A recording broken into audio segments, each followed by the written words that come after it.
Guys, story में दिखाए गए सब कैरेक्टर और सीन जगह सब इमेजिनेशन है। काल्पनिक रूप से एक स्टोरी इमेजिनेशन स्टोरी है और स्टोरी को मनोरंजन के लिए बनाया गया है। इससे किसी भावनाओं और लोगों को ठेस नहीं पहुंचती है।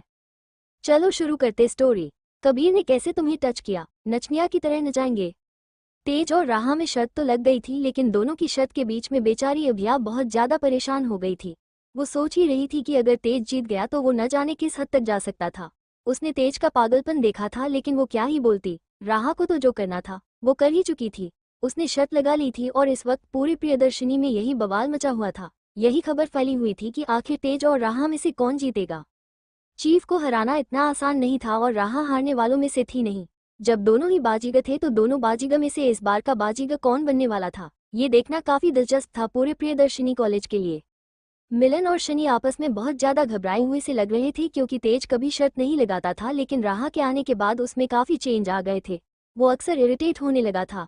जो इंसान हमेशा सीरियस रहता था, बहुत कम टाइम में उसके चेहरे पर एक्सप्रेशन पड़े जा सकते थे। और इस पर राहा के आने के बाद वो हर वक्त गुस्से में रहता था, इरिटेट होता रहता है या फिर उसे परेशान करने के बारे में सोचता था। उसका दिमाग बिल्कुल उसकी पढ़ाई पर से और अपने पेशेंट के ऊपर से हट गया था। इसलिए शनि और मिलन परेशान थे। वो लोग भले ही हमेशा गोबर गणेश असिस्टेंट वाला काम करते थे, लेकिन वो नहीं चाहते थे कि तेज के साथ कुछ भी ऐसा हो। शनि और मिलन दोनों ही बास्केटबॉल कोर्ट में बैठे हुए थे, जो कि प्रियदर्शिनी कॉलेज के नॉर्थ साइड में एक कॉर्नर में बना हुआ था। दोनों ही बैठकर एक दूसरे को देख रहे थे और काफी लड़के और भी बैठे हुए थे। तभी मिलन खड़ा हुआ और शनि को देखते हुए बोला, क्या बोलता है बे, कौन जीत सकता है? ओ लेडी शक्तिमान की हमारे चीफ। उसकी बात सुनकर शनि खड़ा हुआ और बोला, अरे आज तक हमारे चीफ के सामने कोई खड़ा हो पाया है?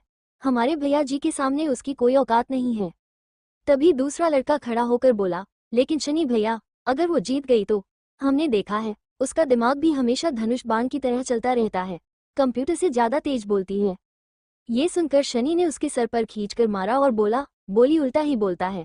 धनुष बाण की तरह उसका जुबान चलता है और कंप्यूटर की तरह उसका दिमाग, लेकिन हम ऐसे उसे जितने नहीं दे सकते हैं। अगर वो जीत गई ना, तो फिर हमारे चीफ का क्या होगा? हमारे चीफ आज तक जीतते आए हैं और आगे भी जीतेंगे। ये सब सोचकर मिलन और शनि के साथ साथ बाकी लड़कों का भी दिमाग खराब होता हो रहा था। अकेली राहा ने सबका दिमाग खराब कर दिया था। खुद तो सबको टेंशन दे दिया था, पर अपने खुले आम सांड की तरह घूम रही थी। जहां पर एक तरफ राहा को कोई टेंशन नहीं थी, लेकिन अभ्या, वो तो बहुत डरी हुई थी। एक तरफ प्रेसिडेंट ने उसका दिमाग खराब कर रखा था, दूसरी तरफ उसे अपना मेडिकल स्टडी पूरा करना था, और तीसरी तरफ राहा कोई नहीं, लेकिन राहा इस वक्त उसके लिए सब कुछ थी। यहाँ पर राहा ने उसकी हर तरह से मदद की थी और उसके लिए उसकी बहन जैसी हो गई थी। उसकी काफी अच्छी दोस्ती थी राहा के साथ, और वो नहीं चाहती थी कि कोई भी लड़का किसी भी लड़की की तरह इस तरह से बेइज्जती करे। तो वो सोच रही थी कि शायद वो डॉक्टर कबीर से बात करे तो ये चीफ शांत हो जाए, पर वो जानती थी कि चीफ ऐसा इंसान था कि उसके सामने डॉक्टर कभी भी कुछ नहीं कहते थे। उसका कारण तो उसे नहीं पता था कि डॉक्टर कबीर ज्यादा तेज से बात क्यों नहीं करते थे। वो बहुत कम बात करते थे, लेकिन हाँ, ये सोच रही थी कि शायद हो सकता था कि तेज की वजह से वो बहुत इरिटेट होते हो इसलिए। लेकिन एक डॉक्टर कबीर थे जो कि ये सब रोक सकते थे। बस ये सोचकर अभिया डॉक्टर कबीर से मिलने गई थी।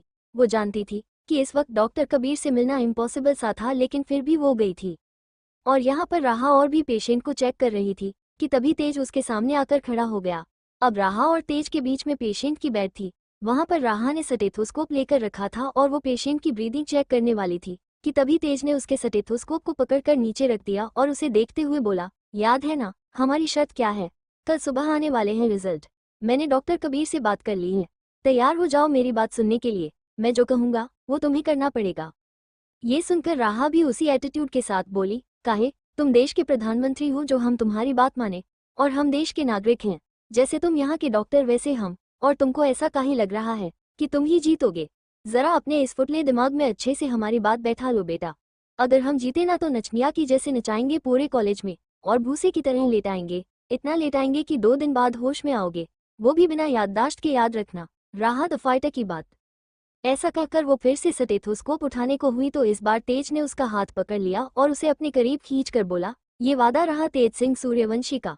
अगर मैंने भी तुम्हें सबके सामने पूरे कॉलेज के बीच में किसी ने किया और तुम चाहकर भी मुझे रोक नहीं पाओगी।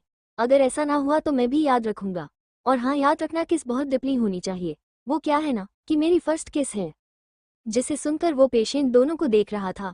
फिर उसने स्टेथोस्कोप को उठाया और राहा के हाथों में देने को हुआ। तो इस बार राहा ने वो स्टेथोस्कोप को पेशेंट के ऊपर रख दिया और तेज को एक उंगली दिखाकर कुछ कहने की कोशिश की तो वो पेशेंट उठा और फिर से तेज को दिया और तेज को देखने लगा कि शायद तेज ही उसका चेकअप कर ले, लेकिन तेज ने भी उसके हाथ से छीनकर उसके पेट के ऊपर रख दिया और बोला, तुम चुपचाप बैठे रहो ना, बात कर रहे हैं ना हम दोनों।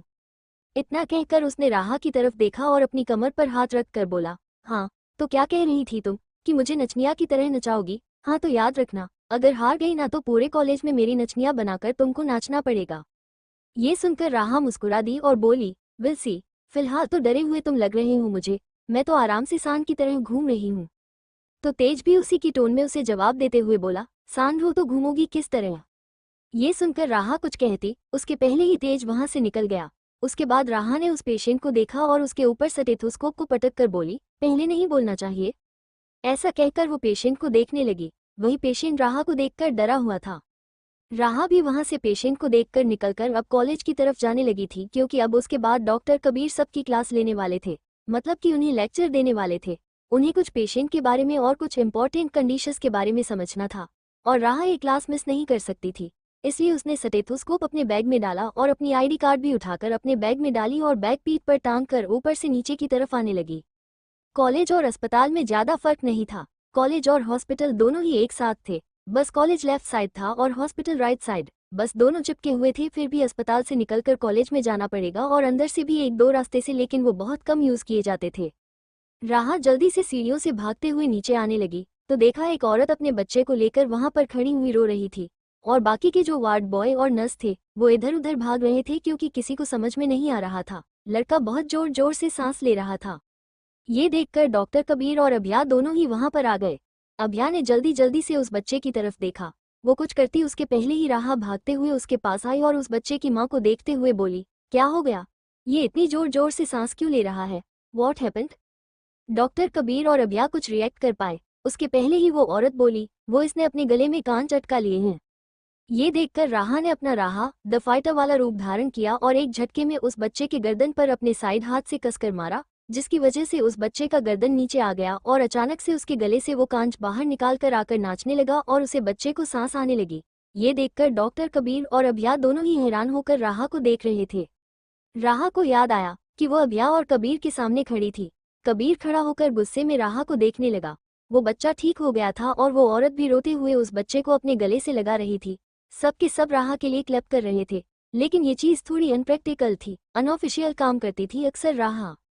डॉक्टर ने उस बच्चे की मां को अंदर जाने के लिए इशारा किया, क्योंकि अभी भी बच्चे का कुछ चेकअप करना था ताकि उसकी ब्रीदिंग में कोई प्रॉब्लम ना आई हो। इसलिए वो औरत अपने बच्चे को लेकर अस्पताल के अंदर गई। अब डॉक्टर कबीर ने राहा और अभिया दोनों को अपने साथ अपने केबिन में आने का इशारा किया। ये इशारा करते ही वो अपने केबिन में चले गए। वहीं अभिया ने राहा को गुस्से में कसकर मारा और बोली, कर दिया ना कांड, अब डॉक्टर कबीर से बात तो क्या कुछ भी नहीं हो पाएगी, हमेशा ये सब हरकतें क्यों करती रहती है? तो राहा उसे देखते हुए बोली, अभिया तुम ऐसा कैसे सोच सकती हो यार, मैंने उस बच्चे की हेल्प की है, दैट्स ऑल। डॉक्टर कबीर इसके बारे में ऑपरेशन करने के बारे में सोचते या फिर कोई और तरीका अपनाते, मुझे पता था, मैंने कर दिया।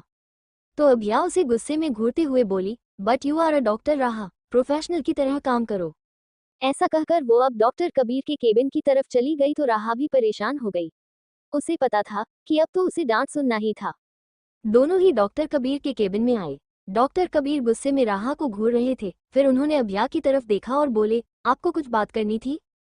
इस वक्त अभिया शांत थी। राहा कुछ कहती उसके पहले डॉक्टर कबीर बोले, मुझे पता है कि तुमने एक बच्चे की जान बचाई है राहा द फाइटर, पर तुम्हें पता है कि तुम्हारे ऐसा करने से अगर उस पर कुछ गलत इंप्रेशन पड़ता तो क्या हो सकता था?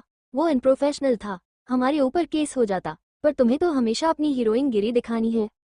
उन्होंने इतना ही कहा तभी राहा उनकी बात काटते हुए बोली, सॉरी सर, हीरोगिरी बोलते हैं उसको।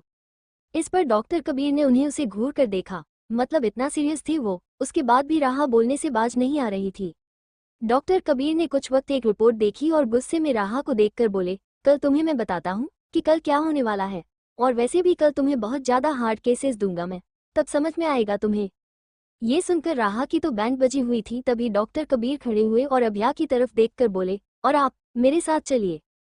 तो अभिया डॉक्टर कबीर के पीछे जाने लगी। वहीं राहा अपना बैग लेकर नीचे आने लगी। उसके तो होश उड़े हुए थे।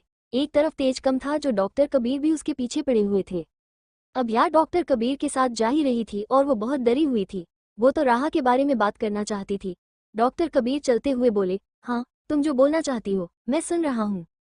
तो अभिया उनके साथ चलते हुए बोली, सर वो आज जो केसेस आए थे जो राहा और डॉक्टर तेज को मिला है। इतना कहकर वो आगे आने को हुई तभी अचानक से उसका पैर फिसल गया। वो गिरने को हुई उसके पहले ही डॉक्टर कबीर ने उसके दोनों हाथों को कसकर पकड़ा और उसे अपनी तरफ खींच लिया। अब डॉक्टर कबीर का एक हाथ उसकी कमर पर और दूसरा हाथ उसकी पीठ पर था और वो अच्छे से उसे होल्ड करके खड़े हुए थे। अब या तो वैसे ही एक खिली हुई कली की तरह थी, इतनी खूबसूरत, और ऊपर से डॉक्टर कबीर इतने ज्यादा हार्ड। उनकी बाहों में तो अभिया एकदम बच्ची की तरह लग रही थी। दोनों ही एक दूसरे की आंखों में देख रहे थे, लेकिन तभी अभिया जल्दी से खड़ी हो गई और बोली, वो सर मैं बात। उसने इतना ही कहा तभी डॉक्टर कबीर सामने देखते हुए बोले, ऑपरेशन का टाइम हो गया, मैं बाद में बात करता हूँ। ऐसा कहकर वो वहां से निकल गए। वहीं अभिया की बात फिर से रह गई। वो राहा को बचाने के लिए कुछ भी करने को तैयार थी, पर यहाँ पर डॉक्टर कबीर उसकी बात सुनने वालों में से थे ही नहीं। वो वापस नीचे की तरफ जाने लगी। बहुत ज्यादा परेशान लग रही थी, इसलिए वो चुपचाप जाकर नीचे बैठ गई, क्योंकि अभी उसकी क्लास भी नहीं थी और ना ही उसे कोई भी पेशेंट को हैंडल करना था। वो चुपचाप अपनी आईडी कार्ड देख रही थी, फिर एकदम से वो खड़ी हो गई, क्योंकि काफी वक्त बीत गया था और उसे समझ में आ रहा था कि राहा और तेज की लड़ाई हो रही थी। उसे आवाज आ रही थी राहा के चिल्लाने की। वो उतरकर नीचे भागने को हुई कि तभी सीढ़ियों के पीछे से किसी ने उसे खींचकर एक रूम में लाकर खड़ा कर दिया। अभिया को महसूस हुआ कि वो किसी के सीने से लगी हुई थी। अभिया की पीठ किसी के सीने से लगी हुई थी और किसी ने उसे पीछे से कसकर पकड़ रखा था। वो कुछ कहती कि उसके पहले ही पीछे से उसके कान में एक कशिश भरी आवाज आई, डॉक्टर कबीर ने तुम्हें टच करने की हिम्मत कैसे की? क्यों गई तुम डॉक्टर कबीर के करीब? ये सुनकर अभिया के होश उड़े हुए थे। To be continued. तुम्हारे अंदर समाना चाहता हूँ। इस वक्त अभिया घबराई हुई थी, क्योंकि ये आवाज उसे बहुत जानी पहचानी लग रही थी, और ये जिसकी खुशबू तो थी, वो उसे स्मेल करके समझ पा रही थी कि वो कोई और नहीं, प्रेसिडेंट ही था। उसकी आवाज, उसके जिस्म की खुशबू और उसकी फीलिंग्स हमेशा अभिया को अलग ही फीलिंग देती थी। हाँ, ये फीलिंग क्या थी वो समझ नहीं पाती थी, पर वो बहुत डर जाती थी। इस वक्त भी वो काफी डरी हुई थी, पर यहाँ पर प्रेसिडेंट का गुस्सा बहुत ज्यादा हाई लेवल पर था। उसने अभिया की कमर को इतनी कसकर पकड़ा था कि ऐसा लग रहा था कि वो अपने हाथों से ही उसकी कमर को तोड़ देगा। अभिया की आंखों में आंसू आ गए थे। उसने अपना चेहरे को ढकने की कोशिश की, तभी प्रेसिडेंट ने झट से उसका चेहरा अपनी तरफ कर लिया और उसे देखने लगा। इस वक्त प्रेसिडेंट झुककर उसके चेहरे को देख रहा था, क्योंकि अभिया उसके सामने काफी शॉर्ट थी। वो उसके सीने तक ही पहुंच पाती थी और अभिया की उसके सामने काफी हाइट कम लग रही थी, और इस वक्त उसकी आंखें पूरी तरह से अभिया पर ही थी। अभिया डरी हुई लग रही थी, वो कांप रही थी। उसे इस तरह से कांपते हुए देखकर भी प्रेसिडेंट पागल हो रहा था। अभिया की हर एक क्वालिटी उसे बहुत अच्छी लगती थी। उसकी मासूमियत उसका दिल चीर रही थी। प्रेसिडेंट इस वक्त अपने सेंस में नहीं था। वो पूरी तरह से अभिया की तरफ ही देख रहा था। अभिया को बहुत ज्यादा डर लग रहा था। तभी प्रेसिडेंट उसके कान के पास आकर बोला, उसने बहुत टाइटली पकड़ रखा था ना तुम्हें? तुम्हें मेरे साथ चलना होगा। ये सुनकर अभिया घबराते हुए बोली, कहाँ कहाँ? मुझे कहीं नहीं जाना। उसने इतना ही कहा तभी प्रेसिडेंट ने एक नज़र उसे पलट कर देखा। उसकी आंखें इतनी डरावनी थी कि अभिया को डराने के लिए काफी थी। वो एकदम से सिर झुकाकर बोली, वो मेरी क्लास है, डॉक्टर कबीर। उसने इतना ही कहा था तभी एकदम से प्रेसिडेंट ने उसे अपने करीब खींच लिया और उसे अपनी बाहों में उठा लिया, और गुस्से में उसकी तरफ देखते हुए बोला, अगर एक बार तुम्हारे होंठ ने कबीर का नाम दिया ना, तो यहाँ चैन से रहने नहीं दूंगा। याद रखना, तुम बोलने लायक नहीं बचोगी। ये सुनकर अभिया काफी डर गई थी। वो ये सोच रही थी कि उसकी कैसी किस्मत थी। जिस दिन से वो आई थी उस दिन से वो प्रेसिडेंट के चंगुल में फंस गई थी, और इस तरह से फंसी थी बेचारी कि चाह कर भी उसके चंगुल से नहीं निकल पा रही थी। वो जितना प्रेसिडेंट से दूर रहना चाहती थी, उतना ही उसके साथ ऐसे ऐसे इंसिडेंट होते थे कि प्रेसिडेंट उसके आसपास आ ही जाता था। वो यहाँ पर पढ़ने आई थी, ना कि प्रेसिडेंट जैसे इंसान को टॉलरेट करने। वो कहाँ तो राह के झगड़े सुझाने जा रही थी, यहाँ पर वो खुद उलझ कर रह गई थी। आंसू आ रहे थे उसकी आंखों में, पर क्या ही करती वो। प्रेसिडेंट के सामने उसकी एक नहीं चलने वाली थी। वो जैसे ही बोलने के लिए मुंह खोलती, वैसे ही प्रेसिडेंट उसके मुंह पर अपना हाथ रख देता। सिर्फ उसकी आंखें ही बयां कर पा रही थी इस वक्त वो कितना घबराई हुई थी। प्रेसिडेंट न जाने कौन से रास्ते से उसे लेकर इस वक्त उसके हॉस्टल में आ गया था। अब हॉस्टल में उसका और राहा का ही रूम था, और राहा तो अब तक थी नहीं, और किसी ने भी उसे अंदर आते हुए देखा भी नहीं था। ये चीज अभिया को समझ नहीं आई थी कि प्रेसिडेंट उसे लेकर कैसे आया था, क्योंकि वो तो इतनी डरी हुई थी कि आसपास देख भी नहीं पा रही थी। उसने अपनी आंखें इस वक्त इतनी कसकर बंद कर रखी थी। वो इतना डर रही थी कि वो आंखें खोलेगी और प्रेसिडेंट की डरावनी आंखें उसके सामने आ जाएगी। वैसे भी आज तक उसने पूरा चेहरा प्रेसिडेंट का देखा ही नहीं था, सिर्फ उसकी आंखें ही तो नजर आती थी। और उतना ही उसे डराने के लिए काफ़ी होती थी। वो यही सोच रही थी कि तभी एकदम से उसे अपने ऊपर कुछ महसूस होने लगा। ऐसा लग रहा था कि पानी की बूंदें गिर रही थी। घबराहट में अभ्या ने अपनी आंखें खोली तो देखा वो शावर के नीचे खड़ी थी। वो डरते हुए प्रेसिडेंट की आंखों में देखने लगी। वो खुद भी भीग रहा था और अभ्या को भी कसकर पकड़ कर रखा था। तो वो पीछे होते हुए बोली, क्यों कर रही हो ऐसा? ऐसा कहते हुए वो दर्द में रो रही थी क्योंकि इस वक्त प्रेसिडेंट का एक हाथ उसकी कमर पर तो दूसरी हाथ उसकी पीठ पर था, जहां पर डॉक्टर कबीर ने उसे जस्ट एग्जिट पकड़ रखा था। और वो जबरदस्ती वहीं पर अभ्या को कसकर पकड़कर रगड़ रहा था। ऐसा लग रहा था कि वो वहां पर कुछ लगी हुई चीज को छुड़ा रहा है। ये देखकर अभ्या उसका हाथ अपने कमर से हटाते हुए बोली, क्या कर रहे हैं आप? तो इस बार प्रेसिडेंट ने एकदम से उसके बालों को पकड़ा और उसके होठों को अपने करीब करते हुए बोला, उस कबीर ने तुम्हें हाथ लगाया है। मैं बर्दाश्त नहीं कर सकता हूँ कि कोई और तुम्हें हाथ भी लगाए। उसकी फीलिंग नहीं रहनी चाहिए तुम्हारे अंदर। तुम्हारे अंदर सिर्फ और सिर्फ मैं बसना चाहता हूँ। तुम्हारी सांसों में मैं ही होना चाहता हूँ। और तुम्हारी धड़कन में भी मैं ही। तुम्हारी आंखों में मैं भी और तुम्हारी जिस्म की खुशबू में भी मैं ही। सिर्फ और सिर्फ मैं ही तुम्हारे अंदर मैं ही समाना चाहता हूँ। उद्धरण चिन्ह। ऐसा कहते हुए वो लगातार अपने होठों से और अपनी नोज से अभ्या के पूरे चेहरे पर रगड़ रहा था, जिससे कि अभ्या की धड़कनें बढ़ रही थी। इस वक्त प्रेसिडेंट अभ्या के सामने खड़ा था और अभ्या डरी हुई थी। प्रेसिडेंट ने धीरे से उसकी कुर्ती को उसकी कमर से हल्के से ऊपर किया और उसकी कमर पर हाथ रखकर पानी डालकर उसकी कमर पर अपने हाथों को रगड़ने लगा, जिसकी वजह से अभ्या को बहुत अजीब फीलिंग आ रही थी। उसे इस तरह से किसी ने टच नहीं किया था तो उसे बहुत अजीब लग रहा था। वो प्रेसिडेंट को दूर करने की कोशिश कर रही थी कि तभी प्रेसिडेंट ने एकदम से उसे अपनी बाहों में जकड़ लिया और उसके बालों को उसके कान के पीछे करते हुए बोला, जानता हूँ तुम्हें किसी ने इस तरह से हाथ नहीं लगाया है, पर मुझे हक है तुम्हें इस तरह से हाथ लगाने का। इस तरह से नहीं, मैं तुम्हें बहुत तरीके से हाथ लगाऊंगा, लेकिन फिलहाल उस कबीर के टच को तुम्हारी बॉडी से दूर कर दूं, उसके बाद बताऊंगा कि मैं तुम्हें कहाँ कहाँ हाथ लगा सकता हूँ। ये सुनकर अभ्या की आंखें बड़ी हो गई। एक तो पहले से ही वो प्रेसिडेंट से डरती थी और अब प्रेसिडेंट की उल्टी सीधी बातें उसे और डरा रही थी। वो घबराते हुए बोली, आप आप मुझसे इस तरह से पेश नहीं आ सकते हैं। ये सब उसने बहुत कपकपाती हुई आवाज में कहा तो इस बार प्रेसिडेंट ने उसे छोड़ दिया और अपने दोनों हाथों को सीने से बांधकर अभ्या को ऊपर से नीचे तक देखते हुए मुस्कुरा कर बोला, सो माई लिटिल कोलिंस, तुम मुझे सिखाओ कि मैं तुम्हारे साथ कैसे पेश आऊं। ऐसा कहते हुए वो ऊपर से नीचे तक अभ्या को देख रहा था, जो कि अपने दुपट्टे को कसकर पकड़कर खड़ी थी। यहाँ तो ये हाल था, लेकिन वहीं दूसरी तरफ रहा, वो तो जहाँ जाती थी वहाँ सैलाब लेकर आती थी, कहीं और नहीं हॉस्पिटल में थी और एक नए पेशेंट के हस्बैंड से बहस कर रही थी। पेशेंट जो थी वो प्रेग्नेंट थी और उसे लेबर पेन हो रहा था। वो बहुत ज्यादा परेशान थी और चिल्ला रही थी। जैसे ही राहा उसे उठाने की कोशिश कर रही थी, वैसे ही उसका हस्बैंड उसका हाथ पकड़कर बोल रहा था, मैं ऐसे ही नहीं कर सकता हूँ, वैसे भी लड़कियों को कुछ नहीं आता है। हो सकता है कि अगर आप डिलीवरी कराई तो मेरी पत्नी को बेटी हो जाए, मुझे बेटा चाहिए। और ये सुनकर राहा का पहले से ही दिमाग खराब हो रहा था। अब सब लोग उसे पेशेंट को समझा समझा कर थक गए थे और आज का पूरा डिलीवरी केस राहा को ही मिला था, इसलिए वही हैंडल कर रही थी। कोई और हैंडल भी नहीं कर सकता था। डॉक्टर कबीर इस वक्त मीटिंग में थे। कुछ इंटरनेशनल डॉक्टर्स आए हुए थे, उनसे कुछ सर्जरी की डिस्कशन हो रही थी। कोई और पूछ भी नहीं सकता था। तेज तो आ ही रहा था डिलीवरी के लिए, लेकिन उसे वो आदमी आधा सरफिरा लग रहा था। उसने तेज की तरफ देखा और बोला, ये मेरी पत्नी को कैसे देख सकता है? मेरी पत्नी को मुझे ही देखने का हक है। अब सब उसे समझा समझा कर थक गए थे और इस पेशेंट को बहुत ज्यादा लेबर पेन हो रहा था। इस वक्त राहा के पास वक्त नहीं था कि उस सरफिरे को समझा सके, तो उसने उसका कॉलर पकड़ा और उसे धकेल कर पीछे कर दिया और अपने वार्ड बॉय को इशारा किया। यहाँ पर ऋतिक और रॉकी भी बहुत गुस्से में लग रहे थे, क्योंकि ये चीज उन्हें भी अच्छी नहीं लग रही थी। यहाँ पर जो भी डॉक्टर थे, इंसान चाहे जैसे हो, लेकिन डॉक्टर बहुत अच्छे थे। वो अपने पेशेंट का पूरा ख्याल रखते थे। राहा ने उस पेशेंट को लिया और वो अपने रूम में चली गई और वहां पर ट्रीटमेंट चालू हो गया। वो आदमी अंदर जाने की कोशिश कर रहा था कि तभी तेज ने एकदम से उसका कॉलर पकड़ा और बोला, चल बेटा, मैं तुझे सिखाता हूँ। ऐसा कहकर उसे लेकर कुछ दूर पर गया। वो उसे मारने वाला था कि तभी सब मिलन और शनि आ गए और तेज को रोकने लगे। वो डॉक्टर था, उसे ये सब करना शोभा नहीं देता था और वो अभी कॉलेज में नहीं था, फिलहाल वो लोग अस्पताल में थे। तेज को वैसे ही हद से ज्यादा गुस्सा आ रहा था। तभी भी शनि और मिलन ने उसे पकड़ रखा था। वैसे भी वो लोग अभी जूनियर थे, फिर भी शनि और मिलन जानते थे कि अगर वो लोग रोकेंगे तो तेज से लात खाएंगे। फिर भी उनका फर्ज था तो वो अपना फर्ज निभा रहे थे।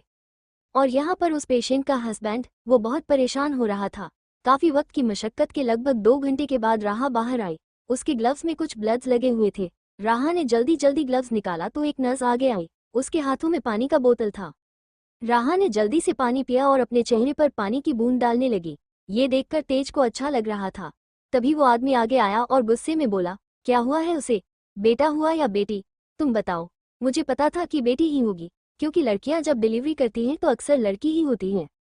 ये सुनकर राहा मुस्कुरा दी और मुस्कुराहट के साथ बोली, जी नहीं, बेटा हुआ है आपको, और अब वो बेटा आपको नहीं दिया जाएगा। ये सुनकर वो आदमी कुछ कहता कि उसके पहले ही राहा मुस्कुरा दी। अभी उसे बताना बाकी ही था कि तभी एक औरत भागते हुए पीछे से आई और बोली, देखा, हमने कहा था ना कि बेटा ही होगा, बेटा ही होगा। हमको निशानी चाहिए, हमको निशानी चाहिए, बेटा होने की निशानी चाहिए। ये सुनकर राहा को अजीब लगा।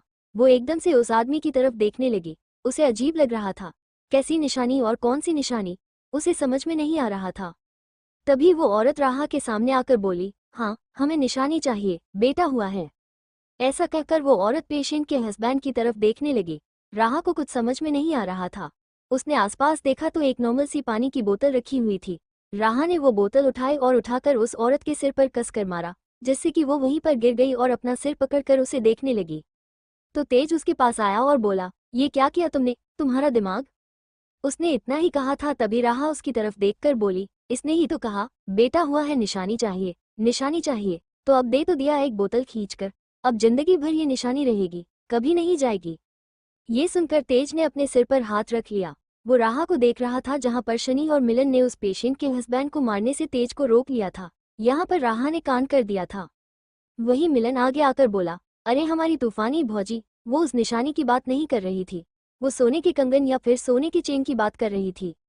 ये सुनकर राहा की आंखें बड़ी हो गई और वो हैरानी से उस औरत को देखने लगी।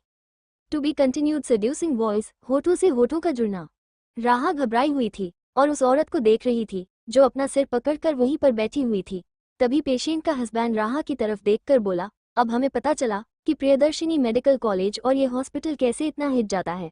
यहाँ के डॉक्टर ही क्रिमिनल हैं, पहले मारकर आदमी को पेटेंट बनाते हैं और फिर खुद उसी का ट्रीटमेंट करके महान बन जाते हैं। ये सुनकर राहा, जो अब तक घबराई हुई थी, अचानक से ही बोतल उठाकर उसकी तरफ दिखाकर बोली, देखो, ज्यादा बोला ना तो ये बोतल तेरे सिर पर फोड़ने से पहले 2 बार भी नहीं सोचेंगे। बैठ जाओ चुपचाप, मुझे कुछ सोचने दो। ये सुनकर तेज उसके सिर पर टपली मारते हुए बोला, मुझे तो शनि और मिलन ने रोक लिया, लेकिन तुमने कान कर दिया है। पता है डॉक्टर कबीर क्या करेंगे? तो राहा उसकी तरफ देखकर अपनी आंखें छोटी करके स्टाइल के साथ बोली, डरने वाले डरते रहते हैं। राहा द फाइटर इतनी आसानी से हार नहीं मानती, और वैसे भी मैंने बहुत बेस्ट तरीके से डिलीवरी की है, तो डॉक्टर कबीर गुस्सा नहीं करेंगे। और फिलहाल इसके सिर पर सिर्फ बोतल से मारा है, फूट नहीं गया है। इसे निशानी चाहिए थी, और सेकंड थिंग, इसको बेटा चाहिए था और ये अपनी पत्नी की जान लेने पर तुला हुआ था। अभी मैं पुलिस केस करती हूँ। ऐसा कहकर उसने फोन निकाला। तभी उस पेशेंट का हस्बैंड उसके पैरों के पास गिरते हुए बोला, sorry madam ji, please police को कंप्लेंट मत कीजिए, वरना मुझे जेल की चक्कियां पीस नहीं पड़ जाएगी। अब जो इंसान अभी तक राहा को एटीट्यूड दिखा रहा था, वो तुरंत 2 मिनट में राहा के कदमों में गिरकर गिड़गिड़ा रहा था। ये देखकर तेज, शनि, मिलन सब हैरान थे कि राहा का दिमाग कंप्यूटर से भी ज्यादा तेज चलता था। इस वक्त जिस लड़की को घबराना चाहिए था कि उसके ऊपर कंप्लेंट ना हो जाए, उसने पासा 2 सेकंड के अंदर पलट दिया।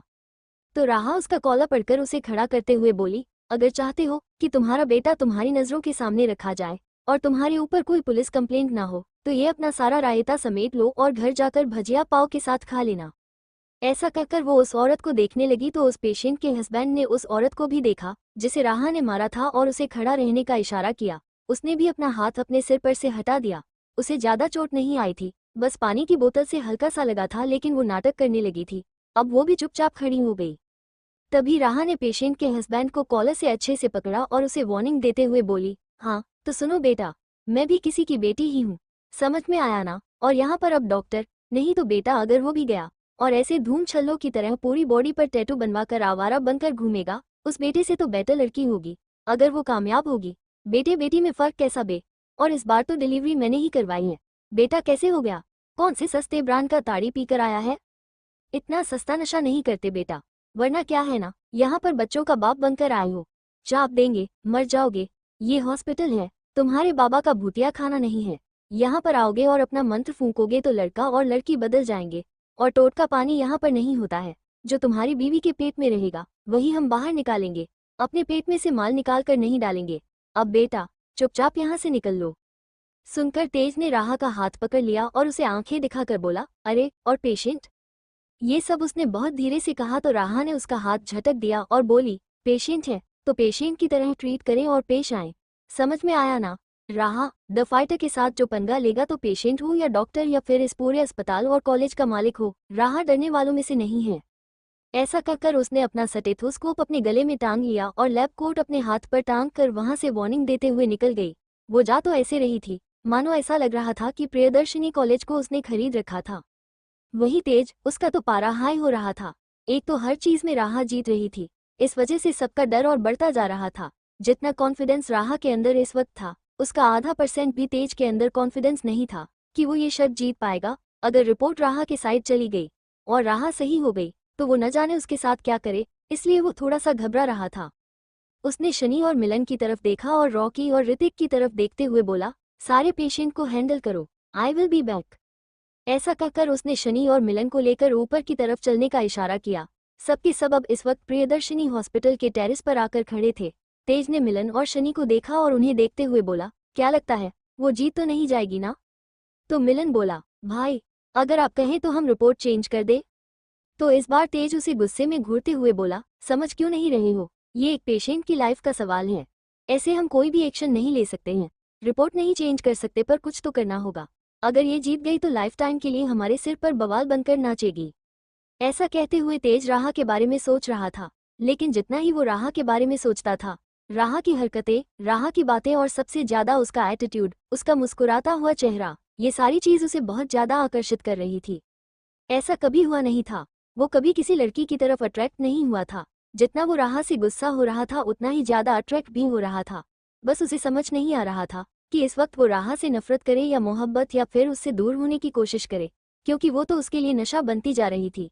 ऐसा नशा जिसे कि अगर वो एक दिन उसे ना देखे तो उसका दिल बेचैन हो जाए और देख ले तो दिमाग का जो टेम्परेचर था वो हाई हो जाए। यहाँ तो एक तरफ तेज और राहा में ये टशन चल रहा था, लेकिन दूसरी तरफ हॉस्टल में वॉशरूम में अभी तक प्रेसिडेंट के साथ अभिया भीग रही थी। उसकी नज़र झुकी हुई थी और प्रेसिडेंट ने उसके कुर्ती को निकालकर साइड रख दिया था।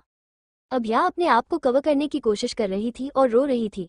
किसी भी लड़के के सामने खुद को एक लड़की इस तरह से कैसे देख सकती थी, पर प्रेसिडेंट को कोई फर्क नहीं पड़ रहा था। उसने अभिया का चेहरा हाथों में भरा और उसे देखते हुए बोला, तुम्हें आंसू बहाने की जरूरत नहीं है, तुम्हारे हर एक आंसू मुझे इफेक्ट करते हैं, सो डोंट इरिटेट मी, मुझे परेशान करने की कोशिश मत करना। सुनकर अभिया रोते हुए बोली, आप लड़कियों के सामने किस प्रकार के हीरो बन गए हैं? आप जैसे इंसान की तरफ कोई देखना भी पसंद नहीं करेगी, आपको पसंद करने की तो बात दूर है।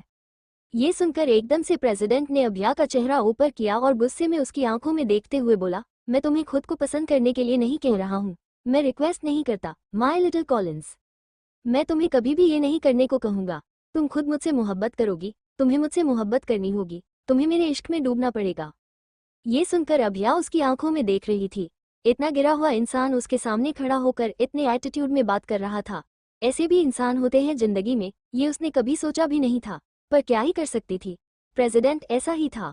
वो प्रेसिडेंट को जानती तो नहीं थी, लेकिन प्रेसिडेंट को देखना भी नहीं चाहती थी। उसने अपना चेहरा दूसरी तरफ किया। तभी इस बार प्रेसिडेंट उसको अच्छे से देखने के लिए उसके हाथों को हटाने की कोशिश करने लगा। ये देखकर अभिया ने उसका हाथ झटक दिया और जल्दी से पीछे होकर टॉवल को अपने ऊपर डाल दिया और उसे देखते हुए बोली, कितना गिरेंगे, छोड़ दीजिए मुझे। इस बार प्रेसिडेंट हल्के से मुस्कुराकर पहले अपना चेहरा दूसरी तरफ करके बोला, उन्हें लगता है कि हर वक्त मुझसे दूर जाकर वो अपने आप को बचा पाते हैं, उन्हें नहीं पता है ये सब करके वो हमें कितना तड़पाते हैं। ऐसा कहकर उसने झट से एकदम से अभिया की कमर को पकड़ा और उसे अपनी बाहों में उठाकर बोला, अगर चाहूं तो अभी के अभी तुम्हारे साथ इंटीमेट हो सकता हूं, पर माय लिटिल कॉलिंस, मैं तुम्हें अपनी मोहब्बत का एहसास दिलाना चाहता हूं, इसलिए अपने आप को कंट्रोल करता हूं, otherwise I am losing my control. मैं तुम्हें खुद अपने हाथों से कपड़े पहनाना चाहता हूँ, माय लिटिल कॉलिंस। ऐसा कहकर वो उसे लेकर बाहर आया। जितना ही अभिया उससे डर रही थी, अब प्रेसिडेंट उसे उतना ही डरा रहा था। प्रेसिडेंट ने अभिया को बेड पर बैठाया और घुटनों के बल उसके पास बैठकर उसकी आंखों में देखने लगा। वो रो रही थी, उसकी पलकें भीगी हुई थी पूरी बॉडी के साथ। जितनी ही वो खूबसूरत लग रही थी उतनी ही डरी हुई। सच में वो खरगोश के बच्चे की तरह लग रही थी। और प्रेसिडेंट अपनी लिटिल कॉलिंस को इतना खुद से डरते हुए नहीं देख पा रहा था, इसलिए वो थोड़ा सा आगे आया, उसके सीने पर हाथ फेरते हुए उसकी पीठ पर हाथ रखा और उसके कान के पास आते हुए धीरे से अपने सेड्यूसिंग वॉइस में बोला, देख लिया ना, मैं तुम्हें कहाँ कहाँ तक हाथ लगा सकता हूँ। अभी और भी ज्यादा हाथ लगाने वाला हूँ, लेकिन ये तुम्हारी भीगी हुई पलकें मुझे अच्छी नहीं लग रही हैं, इसलिए सिर्फ किस से काम चल रहा हूँ। ऐसा कहकर वो उसके कान के पास से आया।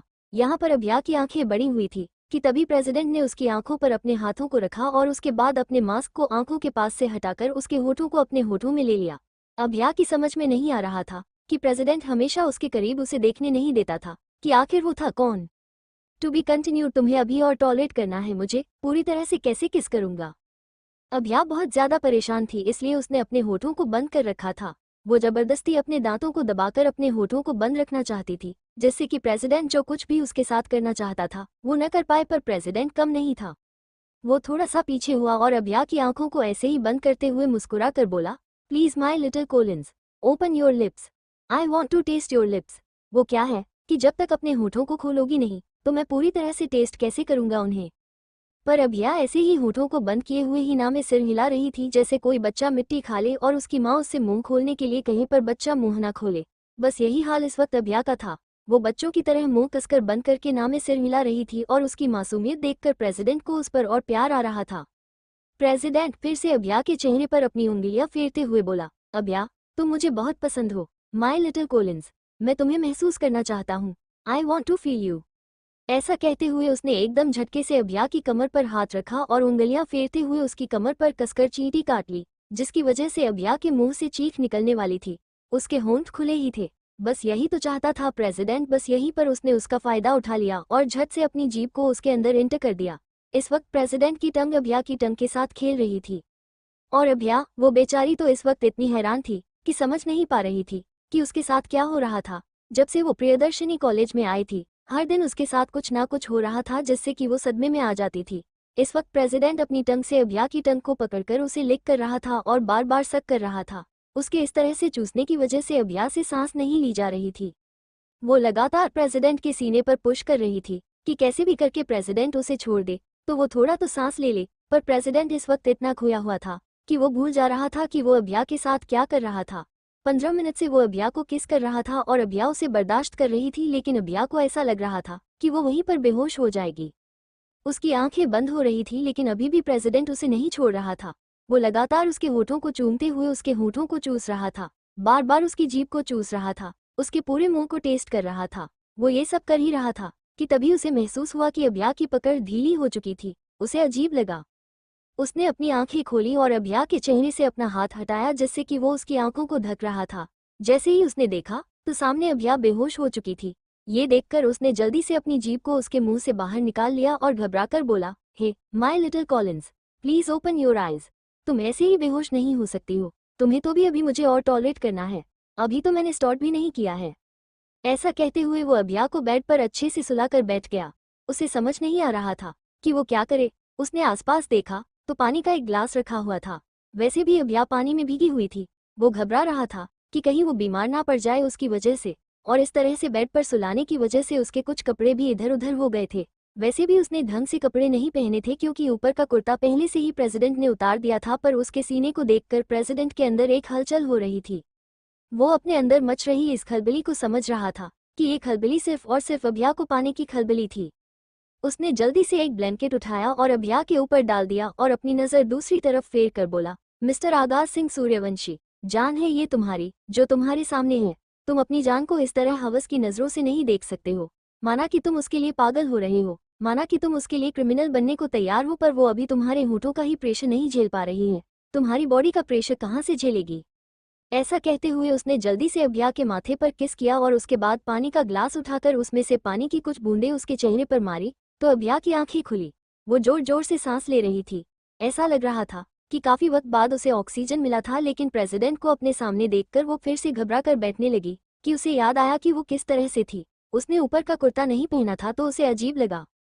प्रेसिडेंट उसके पास आया और बोला, कपड़े चेंज कर लो, नहीं तो मुझे चेंज करना पड़ जाएगा क्योंकि तुम्हें ठंड लग जाएगी, और मैं नहीं चाहता कि मेरी कॉलिंस को ठंड लगे और वो मुझसे दूर होने का कोई भी बहाना बना पाए।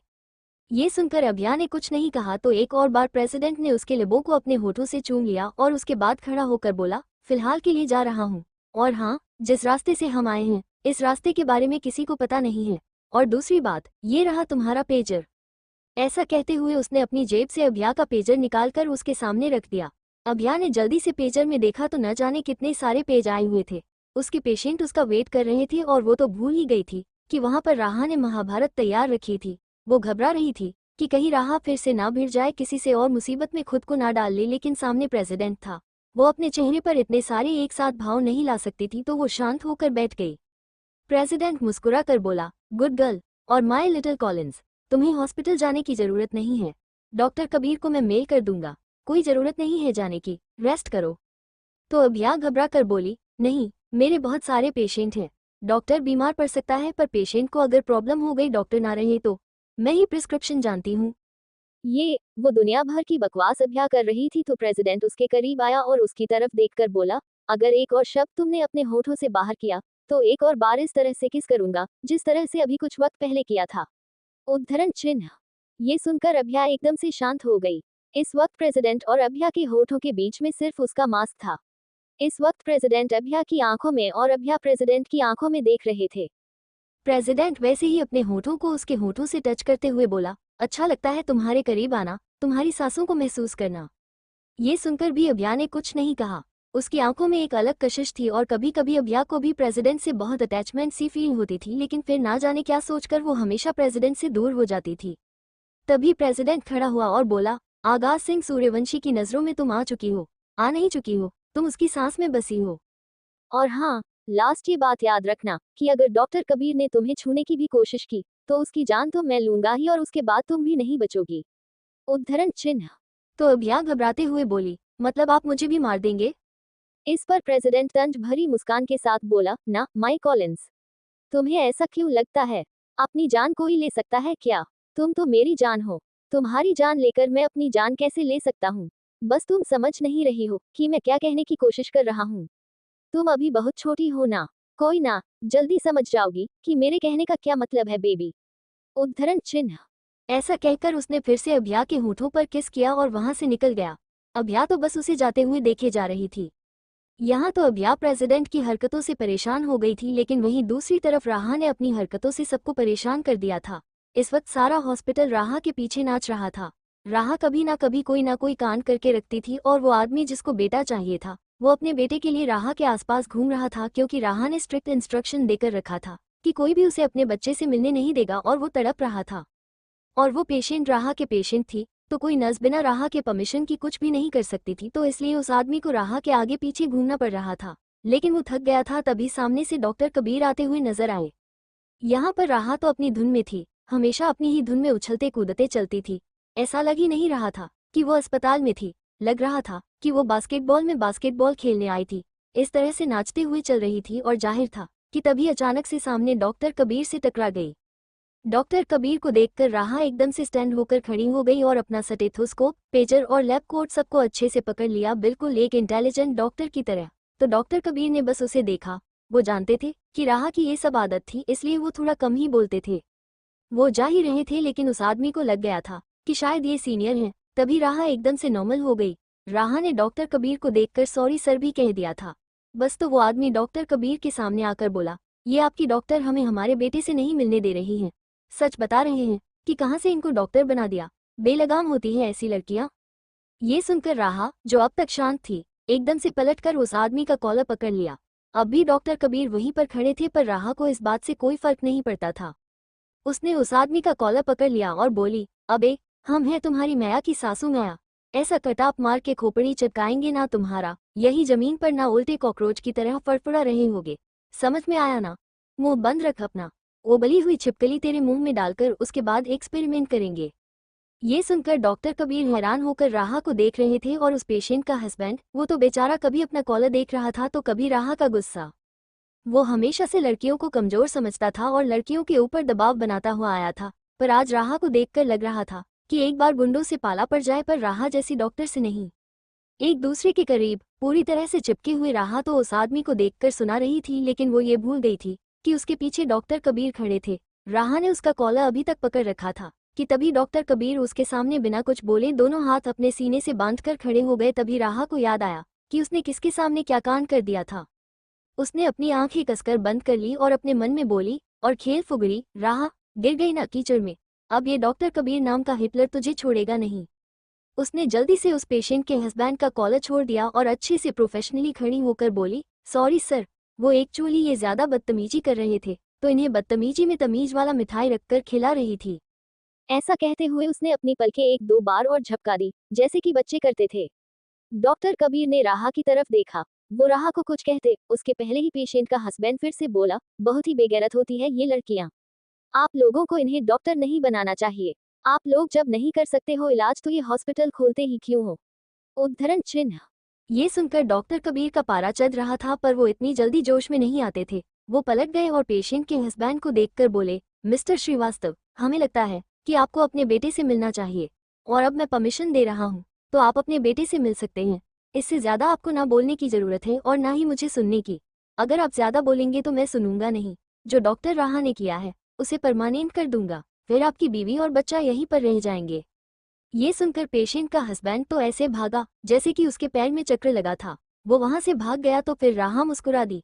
कहीं ना कहीं डॉक्टर कबीर ने उसका ही साथ दिया था, लेकिन ऐसा उसे लग रहा था डॉक्टर कबीर ने सिर्फ और सिर्फ मामले को रफा दफा किया था। डॉक्टर कबीर ने राहा को अपने साथ अपने केबिन में आने का इशारा किया तो राहा ने भी आसपास देखा। आसपास काफी सारे लोग खड़े थे, इसलिए ही शायद डॉक्टर कबीर ने राहा को सुनाना जरूरी नहीं समझा। ये उनके अस्पताल की इमेज का सवाल था। रॉकी और ऋतिक वो सब मिस्टर श्रीवास्तव को उसकी वाइफ के पास लेकर चले गए थे, लेकिन यहाँ पर राहा की तो बैंड बजी पड़ी थी। वो डॉक्टर कबीर के साथ उनके केबिन में आए और कबीर भी अपने टेबल पर बैठकर कुछ फाइल्स देखते हुए बोले, तो मिस राहा, आप ये बताइए कि आप यहाँ पर इंटर्नशिप करने आए हैं या फिर गुंडागर्दी? एक काम करते हैं, ये बाहर जो लोग आते हैं ना, कुछ लोग धमकी देने, आप उनके बगल में जाकर खड़ी हो जाए, क्योंकि आपको देखकर कहीं से भी डॉक्टर वाली फीलिंग नहीं आती है। मैं आपको पहली और आखिरी वार्निंग दे रहा हूँ, अगर नेक्स्ट टाइम से मेरे सामने या फिर इस अस्पताल में तुमने कोई भी कांड करने की कोशिश की तो रिस्ट्रिक्टेड कर दूंगा। उसके बाद कहीं पर भी फ्यूचर नहीं ज्वाइन कर पाओगी। तुम्हें पता है यहाँ पर तुम स्कॉलरशिप से आई हो, किसी की सिफारिश से नहीं, अपने मेहनत पर आई हो सिर्फ और सिर्फ, इसलिए तुम्हें ये चांस दे रहा हूँ, अदरवाइज मैं दूसरों को ये चांस भी नहीं देता। ये सुनकर राहा का मुंह खुला ही था हंसने के लिए। उसने अपने मुंह को फैलाया था दांत निकालने के लिए कि तभी डॉक्टर कबीर फिर से बोले, लेकिन ये मत सोचना कि मैं छोड़ दूंगा, सजा तो तुम्हें मिलेगी। कल सुबह का तुम्हें लगातार रेक्टल एग्जाम्स देने हैं। कल रात को तो तुम्हारी नई ड्यूटी थी नहीं, बट आज पूरी रात तुम्हें रेक्टल एग्जाम देने हैं। ये सुनकर राहा की आंखें बड़ी हो गई। वो कुछ कहती कि उसके पहले ही डॉक्टर कबीर केबिन से निकलकर ऑपरेशन थिएटर की तरफ चले गए। वैसे भी वो फ्री नहीं रहते थे, जो 2 मिनट फ्री रहते थे उसमें ये लोग कांड कर रहे थे। राहा ने जैसे ही डॉक्टर कबीर को जाते हुए देखा तो वो मुंह बनाकर बोली, ये इतने साडू अगडू कैसे हैं? हिटलर हैं, पूरे हिटलर। मासूम सी बच्ची की जान निकल गई है। तुम टेंशन मत लो, अगर बिना दूध के काली चाय पत्ती वाली चाय ना तुम्हें पिलाई ना तो बोलना मुझसे। राहा, द फाइटर से पंगा लिया है, इस हिटलर को तो मैं छोड़ूंगी नहीं। ऐसा कहते हुए उसने गला दबाने का इशारा किया कि तभी डॉक्टर कबीर पलटे। राहा ने जल्दी से अपने दोनों हाथों को पीछे कर लिया और मासूम सा चेहरा बना लिया तो डॉक्टर कबीर फिर से आगे की तरफ देखकर जाने लगे। तो राहा अपने मन में बोली, क्या अपने पीठ पर भी आंख लगाकर चलता है? क्या दोनों साइड आंखें हैं इसकी? ऐसा कहते हुए वो तरह तरह के मुंह बना रही थी। चल राहा, रेक्टल एग्जाम देने, न जाने कितनों का पिछवाड़ा देखना पड़ेगा। राहा ने मुंह बनाते हुए कहा, रेक्टल एग्जाम मतलब पाइल्स के ऑपरेशंस को कहा जाता है। आई थिंक गाइज आप लोगों को पाइल्स के बारे में पता ही होगा। राहा मुंह बनाकर वहां से जाने लगी। वो तो नीचे देख रही थी। वो जानती थी कि आसपास उसने अगर किसी को भी देख लिया तो किसी का भी मुंह होली के पहले ही लाल, पीला, हरा, नीला कर सकती थी। गुस्सा तो बहुत जल्दी उसे आता था, इसलिए वो होली के पहले होलिका दहन नहीं करना चाहती थी। वो सिर झुकाकर जा ही रही थी कि तभी उसकी नजरें बगल में रखे हुए फेविकोल के डिब्बों पर चली गई। वो वाइट फेविकोल के डब्बे थे। उसे समझ नहीं आ रहा था कि ये यहाँ पर क्या कर रहे थे। काम तो यहाँ पर हो नहीं रहा था तो आखिर यहाँ पर क्या कर रहे थे? बस वो यही सोचकर उन्हें देख ही रही थी कि तभी एकदम से वो किसी से टकरा गई। पहले ही वो उसे देख रही थी, उसकी वजह से उसके हाथ में फेविकोल लग गए थे। वो टकराई हुई थी कि तभी सामने वाले के भी हाथ उसने कसकर पकड़ लिया और ऊपर नजर उठाकर देखा तो कोई और नहीं तेज था। तेज उसे गुस्से में देखते हुए एटीट्यूड के साथ बोला, देखो मिस राहा, द फाइटर, आई नो कि तुम हारने के डर से घबराई हुई हो, बट इसका मतलब ये नहीं है कि हर वक्त मेरा माइंड डिस्टर्ब करती रहोगी। ऐसा कहते हुए उसने अपना चेहरा दूसरी तरफ किया तो राहा टोन कसते हुए बोली, हाँ, हैंडपंप जैसी शक्ल है, सब पता नहीं कहाँ से हैंडसम हैंडसम सब लोग कहते हैं। और बाय द वे, अभी जो तुम्हारे मन में चल रहा है वो सारी चीज मेरे बारे में क्यों बकवास कर रहे हो? मैं तो इतने सारे लोगों का सर फोड़ कर आई हूँ, और तुम जो हमेशा सबका सर फोड़ते रहते थे, आज सर फोड़ने के पहले भी 10 बार सोच रहे थे। मिलन और शनि जैसे तुम्हारे बैलों ने तुम्हें रोक लिया। ये सुनकर तेज कुछ कहता, उसके पहले ही राहा ने मुंह बनाकर अपना चेहरा दूसरी तरफ किया और बोली, देखो मैं खच्चर के मुंह नहीं लगती। वो क्या है कि वो सिर्फ सामान धोने के काम आते हैं, ज्यादा कुछ मैं यूज नहीं कर सकती उनका। ये सुनकर तेज ने अपनी उंगली उठाने के लिए अपना हाथ उठाने की कोशिश की तो उसके साथ साथ राहा का भी हाथ ऊपर आ गया। राहा और तेज दोनों ने एक दूसरे को देखा क्योंकि दोनों के हाथ बुरी तरह से एक दूसरे के से चिपक गए थे। ये देखकर राहा की आंखें बड़ी हो गई। अस्पताल में बहुत ही हाई क्वालिटी का फेविकोल यूज होता था ताकि काम बहुत बेहतर तरीके से हो। वहां पर न जाने कितने लोगों की जान बचाई जाती थी और वो फेविकोल एक बार चिपक गया तो उसे छुड़ाने के लिए केमिकल्स का इस्तेमाल होता था। लेकिन अब राहा और तेज बहुत बुरी तरह से एक दूसरे से चिपक गए थे। राहा तो बस ये सोच रही थी कि वो उसे कैसे छुड़ाए, तभी तेज गुस्से में उसकी तरफ देखकर बोला, फेविकोल लगाकर मेरे पास आने की क्या जरूरत थी, अब ये बिना सल्फ्यूरिक एसिड के नहीं निकलेगा। ये सुनकर राहा उसे हैरानी से देखने लगी। वो इससे प्रॉब्लम में नहीं थी कि फेविकॉल उसके हाथों में लग गया था, वो प्रॉब्लम में थी ये सोचकर कि तेज उसके साथ था। कोई और होता तो वो उसे बर्दाश्त कर लेती, पर तेज इतना इरिटेटिंग था उसके लिए कि बर्दाश्त नहीं कर सकती थी। तभी मिलन आया और बोला, और हाँ, हम लोग अभी जस्ट आ रहे हैं लैब से, वहाँ सल्फ्यूरिक एसिड ही नहीं है, थोड़ी देर बाद आने वाला है। ये सुनकर तेज और राहा एक दूसरे के को देखने लगे और दोनों एक साथ बोले, तो बर्दाश्त करना पड़ेगा, नो वे, इसके साथ रहना इम्पॉसिबल है। ये सुनकर मिलन और शनि को हंसी आ रही थी क्योंकि अब तेज और राहा को ना चाहते हुए भी साथ में रहना था और इस बीच न जाने क्या क्या होने वाला था। यहाँ पर तो तेज और राहा के अलग किस्से चल रहे थे, लेकिन वहीं दूसरी तरफ अभ्या अपने कपड़े चेंज कर रही थी। लेकिन जब जब वो अपने कपड़े चेंज कर रही थी, अपने आप को देख रही थी, उसकी बॉडी पर कहीं कहीं पर प्रेसिडेंट के हाथों के निशान थे और जाते जाते प्रेसिडेंट ने जो कुछ भी कहा था अभी तक उसके दिमाग में चल रहा था, लेकिन पेजर आए हुए थे, वो इसे इग्नोर नहीं कर सकती थी। प्रेसिडेंट की वजह से वो अपनी फैमिली को और अपने करियर को दांव पर नहीं लगा सकती थी। बहुत ही भरोसा करके उसके पापा ने उसे यहाँ पर इतने बड़े कॉलेज में भेजा था ताकि वो अपने सपनों को साकार कर सके, अपने परिवार का भविष्य बदल सके। वो प्रेसिडेंट की वजह से अपना दिमाग खराब नहीं कर सकती थी।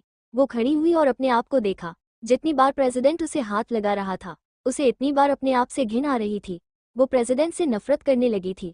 और कोई भी लड़की होती, चाहे सामने वाला बंदा कितना भी हैंडसम हो, पर अगर वो उसके साथ जबरदस्ती कर रहा है तो किसी भी लड़की को वो इंसान पसंद नहीं आएगा, तो अभ्या को कैसे पसंद आ सकता था। उसे तो ऐसा लग रहा था कि कोई सपनों का राजकुमार होता जो प्यार से उसे मनाता, उसकी केयर करता, पर यहाँ पर तो एक रोड इंसान जो हर वक्त उसकी बॉडी के लिए, उससे अट्रैक्ट होने के लिए परेशान रहता था। फिर भी इन सब बातों को अभ्या ने एक साइड झटक दिया और अपना लैब कोट उठाकर स्टेथोस्कोप के साथ पेजर उठा लिया और हॉस्टल से निकलकर जल्दी से कॉलेज की तरफ आई। उसे पता था कि इम्पोर्टेंट लेक्चर होने वाला था, लेकिन पता चला कि डॉक्टर कबीर किसी इम्पोर्टेंट ऑपरेशन में थे, इसलिए वो थोड़ा लेट होने वाले थे। तब तक अभ्या ने सोचा कि वो अपने पेशेंट को ही देख ले, इसलिए वो अपने पेशेंट को देखने के लिए रेगुलर चेकअप के लिए पहले कॉलेज छोड़कर हॉस्पिटल में आई। हॉस्पिटल में वो अपने तरह तरह के पेशेंट को देख रही थी। उसे अभी आइडिया नहीं था कि अभी राहा ने कौन सा कांड किया था। वो ये सब सोच ही रही थी कि तभी ऋतिक और रॉकी दोनों एक दूसरे को इशारे करने लगे कि अभ्या अकेली थी। अब उसके आसपास राहा नहीं थी तो वो दोनों उसे परेशान कर सकते थे। उन्हें नहीं पता था कि राहा से बेटर बॉडीगार्ड अभ्या को मिल चुका था। अभ्या इस समय चेकअप में थी कि तभी उसके सामने डॉक्टर कबीर आकर खड़े हो गए। डॉक्टर कबीर को देखकर अभ्या ने कुछ नहीं कहा। डॉक्टर कबीर भी उसे देखकर कुछ कहना चाहते थे, लेकिन अभ्या का चेहरा पूरी तरह से लाल हो गया था, आंखें भीगी हुई थी। उसे देखकर लग रहा था जरूर उसके साथ कुछ हुआ था, तो डॉक्टर कबीर ने उसे अपने साथ केबिन में आने के लिए कहा। अभ्या ने नजर नीचे की और डॉक्टर कबीर के साथ उनके केबिन में आई।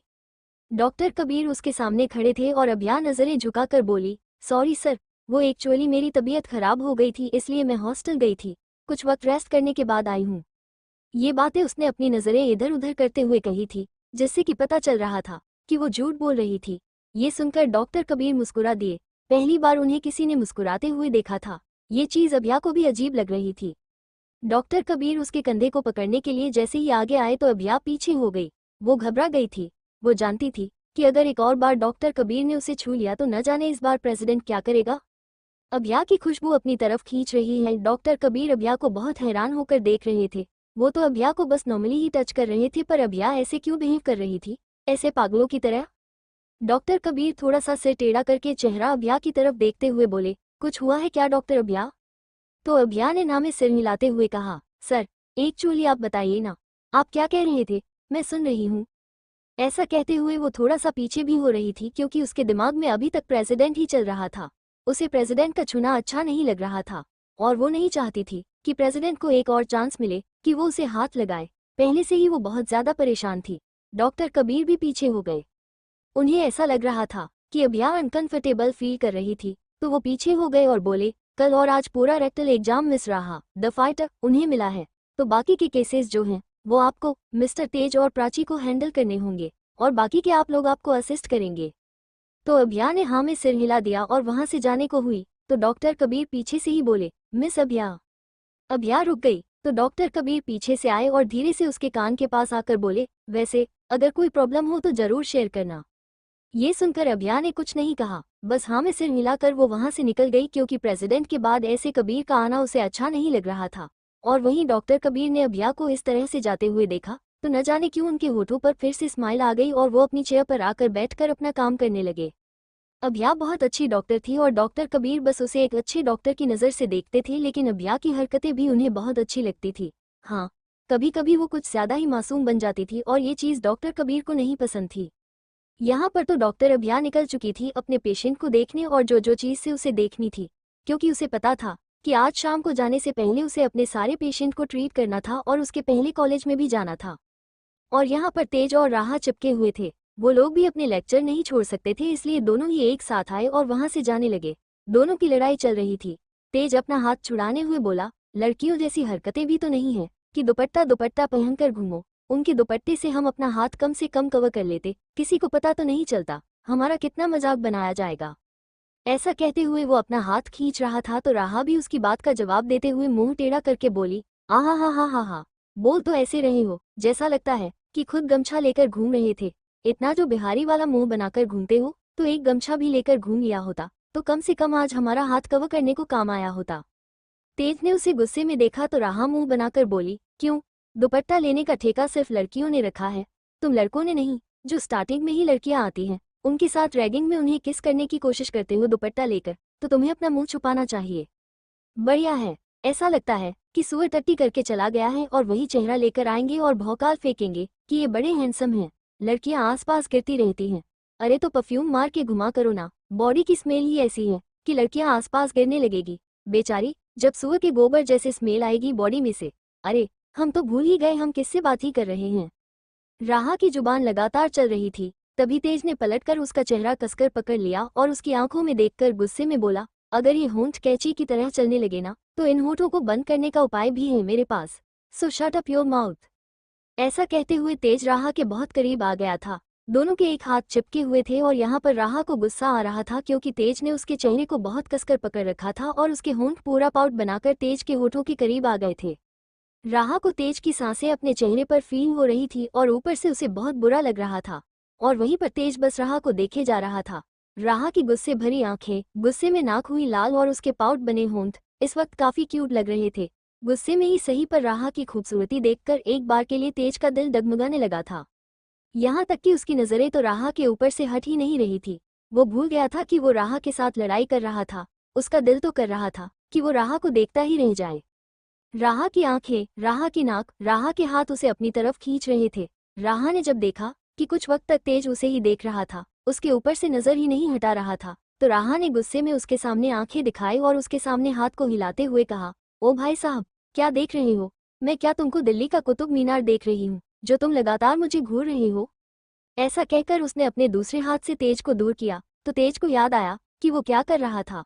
वो भी अपना चेहरा दूसरी तरफ करके बोला, इस वक्त हम लेक्चर लेने नहीं जा सकते हैं, अगर क्लास में इस तरह से हमें किसी ने देख लिया तो प्रॉब्लम हो जाएगी। तो राहा मुंह बनाकर बोली, देखो, जिसके पास इमेज होती है उसकी डाउन होती है, मेरे पास कोई इमेज ही नहीं है तो डाउन कहाँ से होगी? मेरी इमेज नहीं डाउन होने वाली है क्योंकि तुम्हें सब लोग यहाँ पर जानते हैं, मुझे तो कोई भी अभी नहीं जानता, मैं तो नहीं हूँ, मैं चली लेक्चर लेने, तुम सोचो इसके बारे में। ऐसा कहकर राहा उसे खींचते हुए ले जाने लगी। ये देखकर तेज समझ गया कि वो नहीं मानेगी, उसे परेशान करने में बहुत मजा आता था और राहा जानबूझकर ही सब कर रही थी। वो जानती थी कि तेज इस चीज से परेशान होगा, पर वो भी तेज था, पूरे कॉलेज का चीफ। उसने जल्दी से आसपास देखा और एकदम से एक हाथ से ही राहा को उठाकर अपने कंधे पर टांग लिया और उसे लेकर ऊपर लाइब्रेरी की तरफ जाने लगा। यहाँ पर शनि और मिलन भी निकल कर आए थे। उसने सबको इशारा किया कि कोई भी लाइब्रेरी में आज नहीं आना चाहिए था। वैसे भी ये तेज का ऑर्डर था, तो कोई भी ऐसा नहीं था कि वो उसके ऑर्डर को नहीं मानता। तेज राहा को लेकर ऊपर लाइब्रेरी में चला गया और लाइब्रेरी का दरवाजा लॉक कर दिया। ये देखकर राहा का गुस्सा बढ़ रहा था। जैसे ही तेज ने राहा को लाइब्रेरी में पटका तो राहा गुस्से में बोली, मुझे जाने दो, नहीं तो जो तुम्हारा ककड़ी जैसा मुंह है ना, कूचकर रायता बना दूंगी। बता रही हूँ, मुझे जाने दो वरना भरता बनाते मुझे देर नहीं लगेगा। प्रियदर्शनी कॉलेज के सामने मैं एक ठेला लगा दूंगी और गरीब बच्चों को खिलाऊंगी।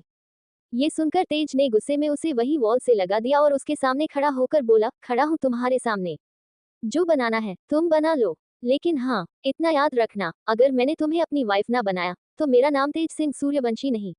उद्धरण चिन्ह। ये सुनकर राहा अचानक से तेज को देखने लगी।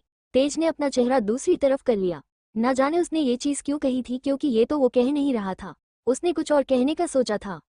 वही राहा भी अपने मन में बोली, बेटा तुम चाहे जो बना लो, लेकिन अगर मैंने तुम्हें यहाँ एक्सपेरिमेंट करके मगरमच्छ ना बनाया ना, तो मेरा नाम राहा द फाइट नहीं, पक्का बनाऊंगी, और सारे बच्चे तुम्हारे ऊपर एक्सपेरिमेंट करेंगे। ये चीज उसने अपने मन में कही थी। फिलहाल उसे यहाँ से बाहर निकलना था, इसलिए वो कुछ सोच रही थी। और वही तेज ये सोच रहा था कि उसने ऐसा क्यों कहा कि वो राहा को अपनी वाइफ बनाना चाहता है।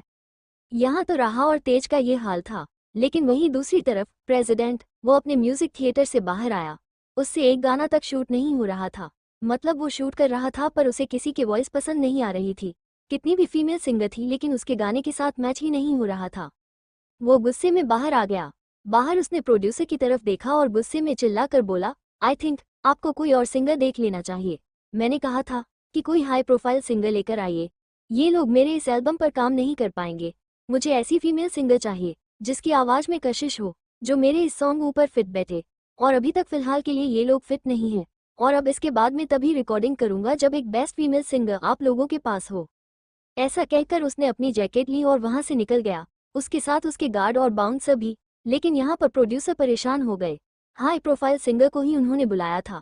अब जब प्रेसिडेंट की आवाज ही इतनी बेटर थी तो वो क्या ही करते। तो प्रोड्यूसर डायरेक्टर की तरफ देखकर बोला, अब क्या करें हम, क्योंकि एक तो ये प्रेसिडेंट के बेटे खुद को अब प्रेसिडेंट कहते हैं और इतने अच्छे सिंगर हैं। अब जब फीमेल सिंगर इनकी आवाज को टक्कर दे ही नहीं पा रही तो हम क्या करें, पर कुछ तो करना होगा, अदरवाइज ये एल्बम अधूरी रह जाएगी। ऐसा कहते हुए वो दोनों परेशान हो गए, क्योंकि सच में प्रेसिडेंट के साथ कोई भी सिंगिंग नहीं कर पा रही थी। और वहां सिंगर में से भी खड़ी लड़कियों में से एक ने कहा, यही है ना आगाज सिंह सूर्यवंशी द प्रेसिडेंट। तभी दूसरी ने कहा, हाँ, बहुत कम लोगों को चांस मिलता है उनके साथ एल्बम करने का या फिर साथ में कुछ सिंगर बनने का, बट हमें ये चांस मिलकर भी नहीं मिला। तभी तीसरी ने कहा, मैं तो बस ये सोचकर खुश हूँ कि चलो दर्शन तो हुए प्रेसिडेंट महाराज के। सुना था कि हैंडसम एंड हॉट हैं और देखा था फोटोज और पोस्टर्स में, बट ऐसे इस तरह से नहीं मिली थी। ऐसा कहते हुए वो सबको देख रही थी, बाकी सभी उन्हें देख रही थी।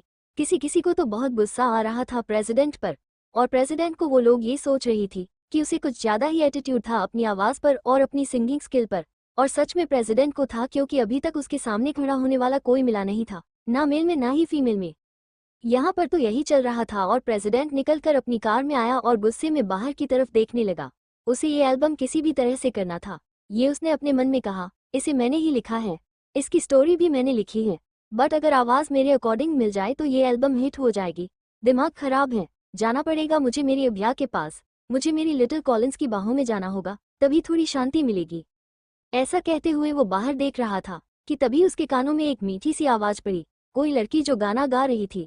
आवाज सुनकर प्रेसिडेंट ने कार रोकने के लिए कहा और ड्राइवर ने अचानक से ही कार रोक दी। आज पूरी रात हम दोनों एक ही बिस्तर पर।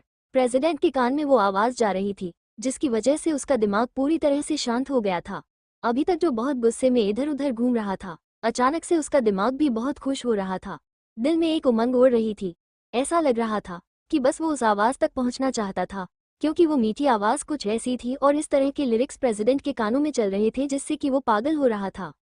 कोई लड़की थी जो ये गाना गा रही थी, यारा आ मंजिले रुसवा है, खोया है रास्ता, आए ले जाए, इतनी सी इल्तिजा, ये मेरी जमानत है, तू मेरी अमानत है। आवाज सुनकर उसने ड्राइवर से कुछ भी नहीं कहा और दरवाजा खोल दिया तो देखा ये हॉस्पिटल था। उसे कुछ समझ नहीं आ रहा था कि वो कहाँ जाए, क्योंकि हॉस्पिटल, कॉलेज, उसके बाद हॉस्टल और उसके बाद बगल में एक म्यूजियम था। और आवाज इतनी गहरी थी कि समझ नहीं आ रहा था कि आवाज किस जगह से रही थी। आ मुझको हिरा दे, कसमें दे, वादे दे मेरी दुआओं के इशारों को सहारे दे, दिल को ठिकाने दे, नए बहाने दे, ख्वाबों की बारिशों को मौसम के पैमाने दे, अपने कर्म की कर अदाएं कर दे, इधर भी तो निगाहें। उसे पता था कि हॉस्टल, कॉलेज और अस्पताल में तो कोई सिंगिंग करेगा नहीं, इसलिए वो म्यूजियम की तरफ जाने लगा। उसके बगल में ही एक म्यूजिक था जहाँ पर अक्सर बहुत सारे स्टूडेंट रियाज के लिए आते थे, प्रैक्टिस करने के लिए। तो उसे लगा कि शायद कोई सिंगिंग में भी प्रैक्टिस करता होगा। हर तरह के स्टूडेंट उस म्यूजियम में आते थे। प्रेसिडेंट को इस तरह से निकलकर भागते हुए देखकर उसके बाउंसर और गार्ड भी उसके पीछे भागने लगे। सुन रहा है ना तू, रो रही हूँ मैं, सुन रहा है ना तू, क्यों रो रही हूँ मैं यारा। प्रेसिडेंट का चेहरा इस वक्त खुला हुआ था। आसपास अगर कोई भी देखता तो वो पागल हो जाता। इतना बड़ा सिंगर ऐसे ही रोड पर पागलों की तरह भाग रहा था। लेकिन वो तो सही था कि काफी रात हो चुकी थी और दिल्ली में तो इतनी रात के लिए कोई परेशानी नहीं थी, लेकिन फिर भी अभी भी पब्लिक ट्रैवल कर रही थी और प्रेसिडेंट के बाउंसर और गार्ड परेशान हो गए थे। अगर प्रेसिडेंट के दुश्मन पास होंगे तो वो प्रेसिडेंट पर वार कर सकते थे, पर इस वक्त प्रेसिडेंट के दिमाग में उस लड़की की आवाज चल रही थी। वो म्यूजियम में भागते हुए आया। जैसे ही प्रेसिडेंट को अपने सामने म्यूजियम के डायरेक्टर ने देखा तो वो घबरा कर बोला, सर आप। उसने इतना ही कहा, तभी प्रेसिडेंट ने उसका कॉलर पकड़कर कहा, यहाँ पर म्यूजिक की प्रैक्टिस कौन कर रहा है, कौन है। ये सुनकर वो डायरेक्टर घबरा कर बोला, वो कोई लड़की है जो बगल के कॉलेज से आई हुई है। उसने इतना ही कहा। प्रेसिडेंट ने ऊपर की तरफ देखा तो वो डायरेक्टर जल्दी से बोला, हाँ, 4th फ्लोर पर है वो लड़की, राइट से 3rd नंबर रूम में। ये सुनकर प्रेसिडेंट ने उसका कॉलर छोड़ दिया और लिफ्ट की जगह सीढ़ियों से भागते हुए ऊपर जाने लगा। और जैसे जैसे वो ऊपर की तरफ बढ़ रहा था वैसे वैसे उसके कानों में आवाज और ज्यादा बढ़ती जा रही थी और वो पागल हो रहा था। लेकिन 3rd फ्लोर पर पहुंचने के बाद वो हर एक लाइन को महसूस करने लगा था। उसकी आंखें अपने आप बंद हो रही थी। उसका दिल कर रहा था कि जो भी थी बस उसे अपने सीने से लगा ले, उसे अपने रूह में बसा दे। इस तरह की उसकी आवाज थी। शायद प्रेसिडेंट से भी ज्यादा कशिश भरी थी उसकी आवाज में।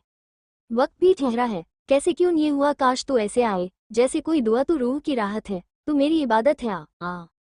आवाज को सुनते हुए वो फ्लो पर पहुंच गया था, लेकिन राइट साइड में 3rd रूम भी बहुत काफी दूर था क्योंकि वो प्रैक्टिस के रूम होते थे। वो इतने बड़े होते था कि उसमें कम से कम 100 से 200 लोग प्रैक्टिस कर सके, इसलिए प्रेसिडेंट अब भागते हुए जा रहा था। अपने कर्म की कर अदाएं कर दे, इधर भी तो निगाहें, सुन रहा है ना तू, रो रही हूँ मैं, सुन रहा है ना तू, क्यों रो रही हूँ मैं यारा। यारा। जैसे ही वो रूम से निकला तो कुछ लड़कियां उसमें से निकलने लगी। प्रेसिडेंट वहीं पर खड़ा हो गया। उसने जल्दी से अपना मास्क निकाला और अपने चेहरे पर वेयर कर लिया। वो जानता था कि इसका क्रेज कितना ज्यादा था। अगर उसे कोई भी लड़की इस तरह से देख लेती तो वहीं पर चिल्लाना शुरू कर देती। द आगाज सिंह सूर्यवंशी, ऐसे ही उसका नाम इतना पॉपुलर नहीं था। कुछ लड़कियां वहां से निकल गई, अभी भी कुछ अंदर थी। तभी प्रेसिडेंट अंदर गया और वहां पर खड़ा हो गया। वो जानता था कि वो बात करेगा तो शायद उसकी आवाज से कोई उसे पहचान ले। तभी उसके पीछे का बाउंसर आया और सभी लड़कियों को देखकर बोला, यहाँ पर जो लड़की अभी गाना गा रही थी वो कहाँ गई। ये सुनकर लड़कियां एक दूसरे को देखने लगी और एक बोली, उसे जानता है तुम सब में से कोई। तो सारी लड़कियों ने अपने कंधे उचका दिए और पहले वाली बोली, हमने तो उसे पहली बार देखा है, वो कभी नहीं आई। हाँ, लेकिन अच्छा गाती है। ये सुनकर प्रेसिडेंट पलट गया और बाहर आया। नीचे देखने लगा। सारी की सारी लड़कियां उतर रही थी, पर उनमें से किसी को भी देखकर ये नहीं कहा जा सकता था कि कौन सी लड़की ने गाना गाया था। वैसे भी किसी के चेहरे नजर नहीं आ रहे थे। प्रेसिडेंट के हाथ रेलिंग पर कस गए। उसने अपनी आंखें बंद की और कशिश के साथ बोला, अभया सिंह राठौड़, इस वक्त इस दिल में जो आग है उसे सिर्फ तुम बुझा सकती हो। आई नो, राहा आज भी तुम्हारे साथ नहीं है। सो आज पूरी रात हम दोनों एक ही बिस्तर पर रहने वाले हैं, क्योंकि शायद तुम्हारे करीब आने से इस दिल में जो आग है वो थोड़ा ठंडा हो जाए। ऐसा कहकर वो एटीट्यूड में वहां से निकल गया। उसकी तूफानी चाल देखकर सारे गार्ड और बाउंसर भी उसके पीछे भागने लगे। यहाँ तो प्रेसिडेंट का ये हाल था, लेकिन अभया को डॉक्टर कबीर ने घर जाने के लिए कह दिया था, आई मीन हॉस्टल। वैसे भी अभया को अकेले वक्त गुजारना था और राहा ने एक एक कान कर दिए थे। उसे भी पता चला था कि डॉक्टर कबीर ने उसकी हरकतों की वजह से आज रात भर उसे रेक्टल एग्जाम करने के लिए दिया था, इसलिए गुस्से में अभया उससे मिलने भी नहीं गई थी कि वो कहाँ पर है। उसे तो इस बात का पता भी नहीं था कि राहा और तेज एक दूसरे के साथ फेविकोल से चिपक गए थे।